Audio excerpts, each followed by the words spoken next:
uma reportagem, o Sacani sempre fala que a Globo depois teve que pedir desculpa, porque um dia ela fez a famosa matéria da autópsia do ET.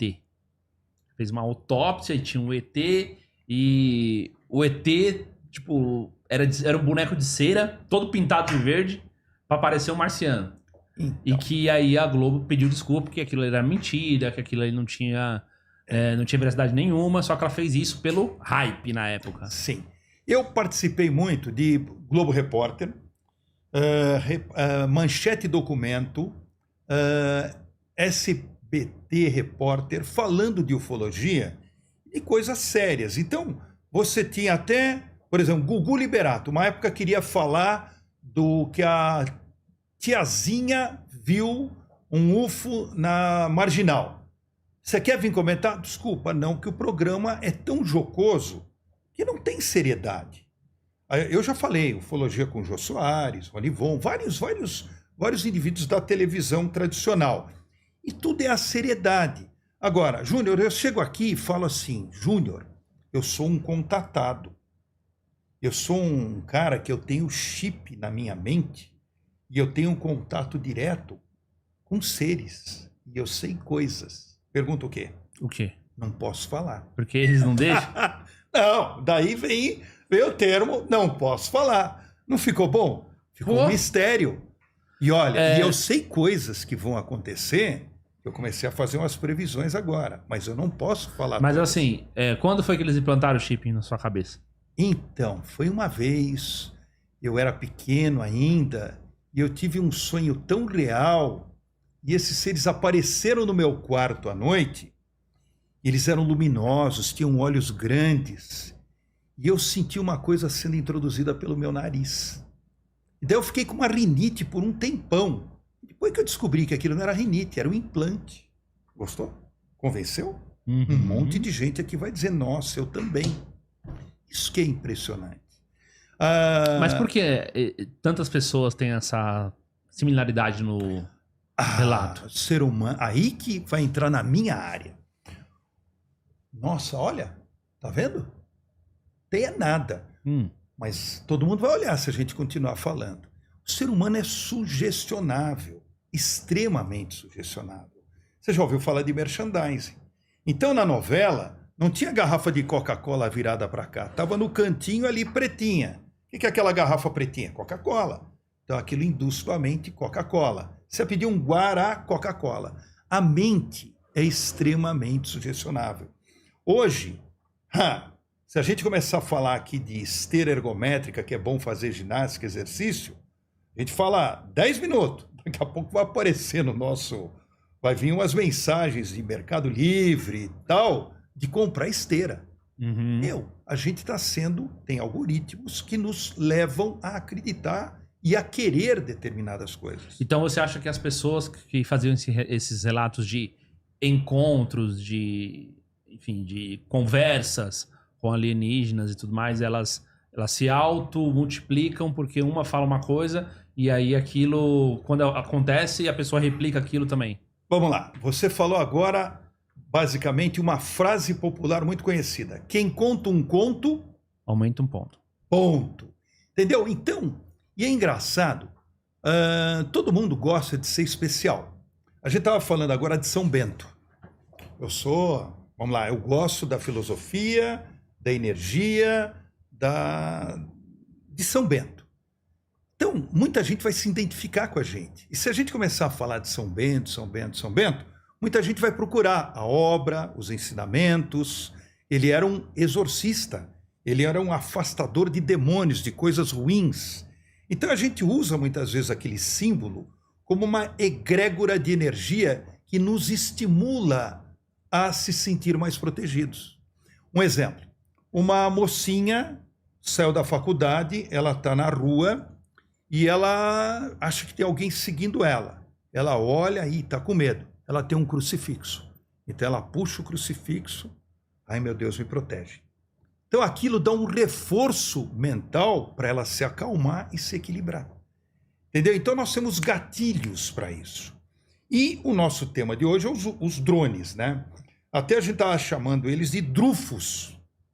O que é isso? É um drone com UFO, que não é identificado. Agora, o que aconteceu? Quanta gente começou a olhar para o céu que não olhava? Você está numa cidade, você não olha para o céu. Quantas vezes você olha para o céu? Agora, ó, nós estamos aqui na Paulista, e se a gente começar a falar, faz 3 programas que nós saímos do programa, era 10h30, 11 da noite, e nós vimos os drufos no céu da Paulista. O que você acha que vai acontecer? Um monte. Quantas pessoas passam na Paulista todo dia? Existe um grande grau de sugestionabilidade que gera tendência. Você lembra de um filme chamado Sinais, do Mel Gibson? Esse filme faziam aqueles círculos em plantações. Sim.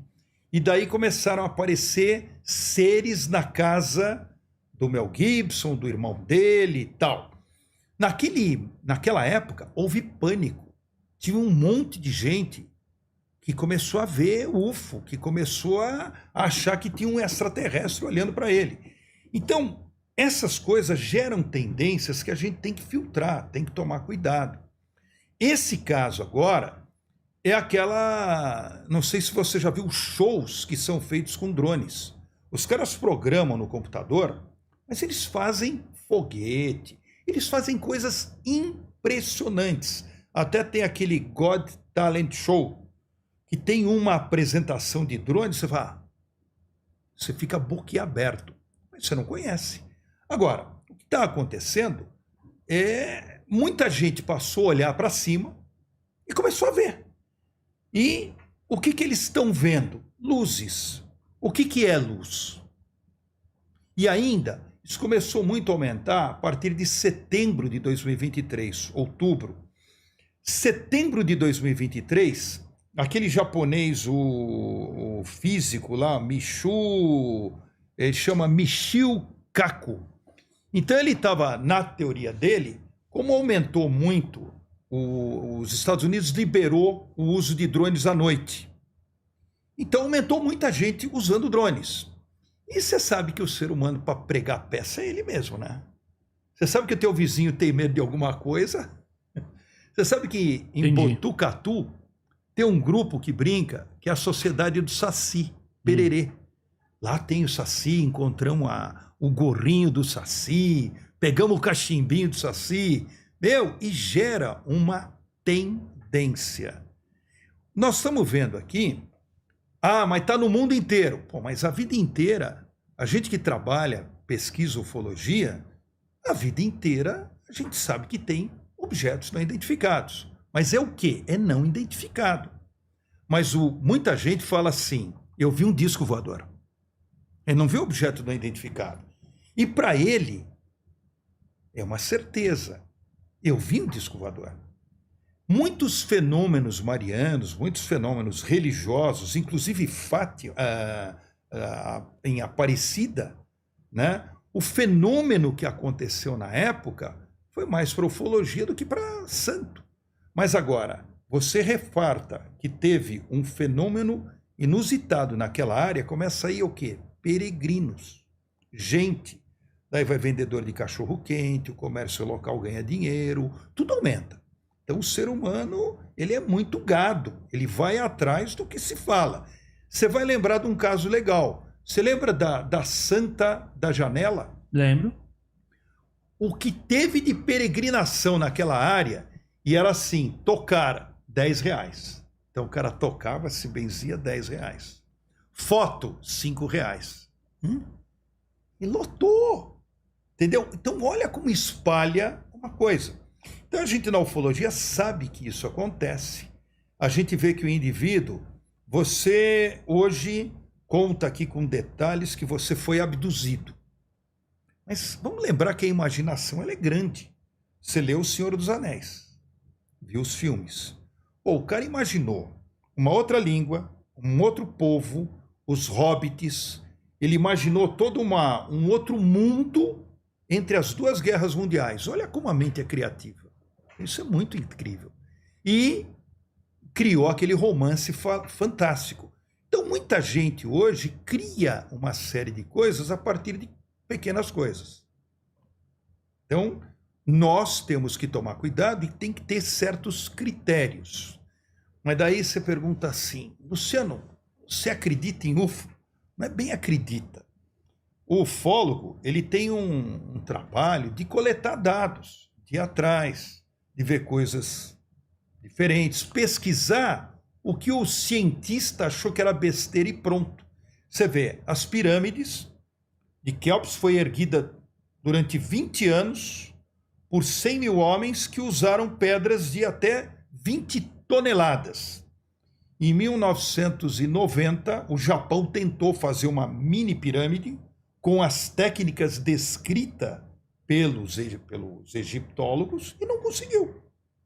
Então, quer dizer... As pirâmides, elas realmente... Tem gente que acredita que foram os ETs que colocaram elas lá. Então, não é bem assim, mas será que nós somos o suprassumo da humanidade? É a gente que criou. E você sabe que na Índia, os livros sagrados indianos, eles falam de explosões atômicas, guerra nos céus, dos Vimanas. Vimana era um disco voador que até os reis pegavam emprestado desses seres, desses deuses, e usavam.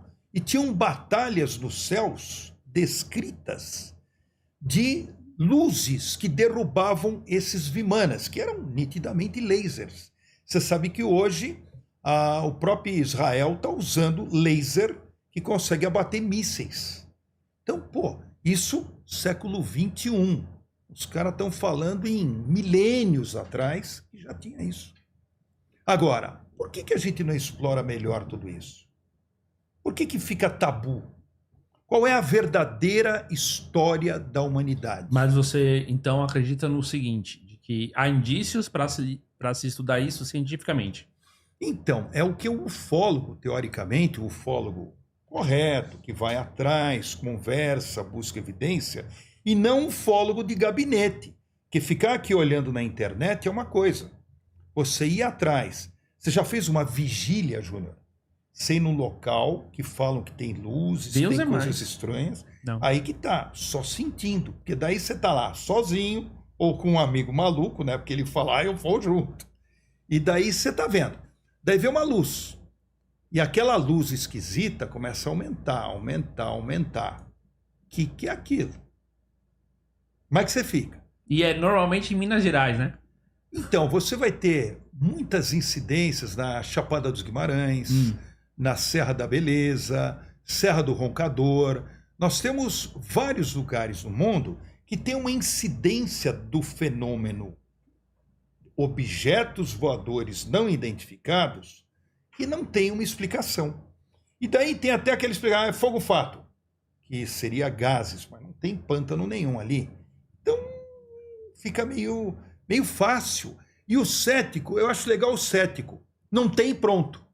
Gostou? Acabou. Acabou a discussão. Você acredita em vida após a morte? Não. Acabou a discussão.